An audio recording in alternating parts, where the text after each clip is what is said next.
Hey everybody, today we are going to learn about how actions speak louder than words. Thank you so much for watching this, and I hope you can learn something from this.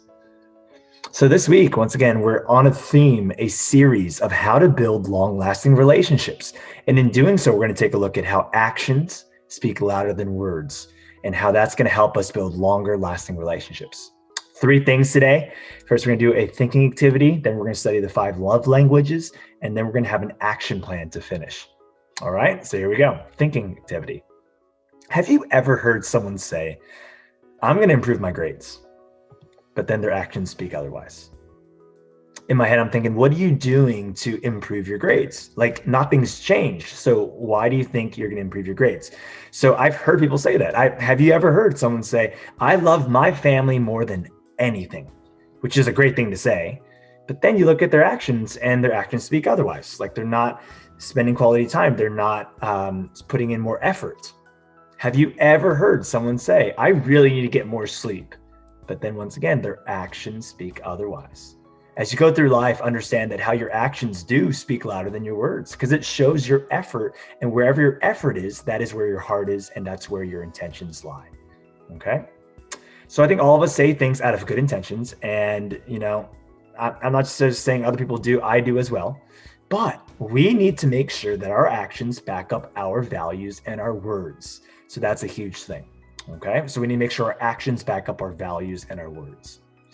If you haven't ever heard of the 5 love languages, when I got married to Mrs. Chow about 4 years ago, we went through a marriage class and they taught us the 5 love languages in relationships. And here they are. Number 1, words of affirmation.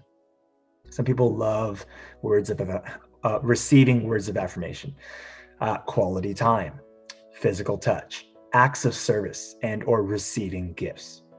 And you know what? Really, the credit goes to this book. And at the very bottom, I've linked it below. The 5 love languages and how to express heartfelt commitment to your mate. It's a 1992 book written by Gary Chapman. So all credit goes to him. But here are the 5 love languages. Now, here's what I've taken away when it comes to relationships. Number 1, everyone wants to be loved in a different way. Maybe you like words of affirmation, but maybe your parent or your sibling or a loved one loves quality time. A huge part of understanding how to love someone is first understanding what their love language is. Look at number 2. All of these 5 things I've thought about it, they require us to take action.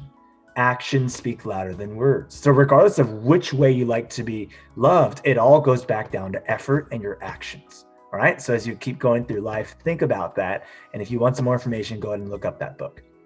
Finally, let's do an action plan. So here are my 3 questions to finish off the video.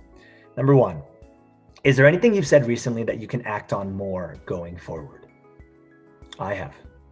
And I need to reflect and I need to think about, wow, I said that. So I need to put in some more actions and some effort as we go ahead and go on.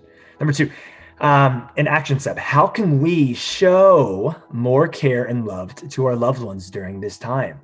As we approach finals week right now, as I'm making this video, your parents know how busy you are. But if you can just show some more love and care to them during this time, I think they'll know that, wow, my child spent a lot of effort during this time. And finally, here's the question. How has this lesson today helped you get a better idea of how to maintain a long-term relationship? What have you gotten from what I just said in the past few minutes? Reflect on it, think about it. And as always, I appreciate you watching this. Have a good one. Bye.